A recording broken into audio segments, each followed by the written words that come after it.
Les droits des travailleurs qui sont bafoués au sein de la zone d'investissement spécial de Nkok concernent essentiellement le respect des 8 heures contenues dans le Code du travail, l'un des sujets auxquels les parties prenantes pourraient s'attaquer dans l'immédiat.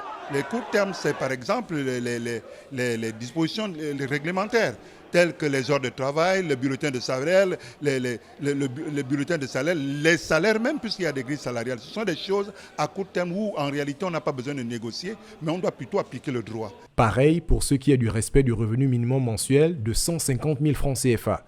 Aucun Gabonais ne devrait percevoir un revenu en deçà de cette somme, toute chose qui constitue un acquis social. Il y a des éléments à court terme que nous pouvons déjà faire appliquer, tels que l'horaire de travail, puisque nous avons un texte qui décrit bien l'horaire de travail en République gabonaise. Nous avons un texte qui décrit le paiement des heures supplémentaires. Mais tout simplement, on applique la loi. Il y a des textes qui existent. On ne peut pas inventer. On n'a pas besoin d'inventer. Ça existe. Ce sont des textes qui n'ont pas été abrogés. Jusqu'à ce jour, le revenu minimum mensuel demeure à 150 000.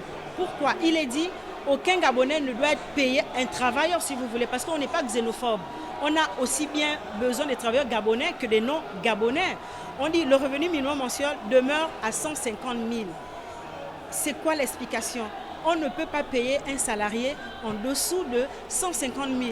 À nous de vérifier cela. Il y en a qui sont payés à l'heure. On va également vérifier. Ces accords, ils ont accepté. Relevons tout de même que la législation antérieure prévoyait que les entreprises aient recours à la sous-traitance pour la mise à disposition de main-d'œuvre, l'une comme l'autre n'étant pas incompatibles dès l'instant où la réglementation était respectée. La législation en vigueur au Gabon prévoit effectivement que des entreprises mettent à disposition du personnel pour chaque entreprise de la zone ou ailleurs d'ailleurs.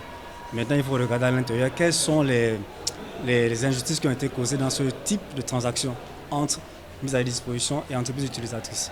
La zone d'investissement spécial de Nkok, longtemps présentée comme un modèle de réussite de développement du tissu industriel gabonais, avec ses 94 entreprises, 16 000 emplois directs et indirects, plus de 260 millions de dollars pour environ 130 milliards de francs CFA de produits exportés par an, cachait mal les conditions précaires dans lesquelles la jeunesse gabonaise est plongée.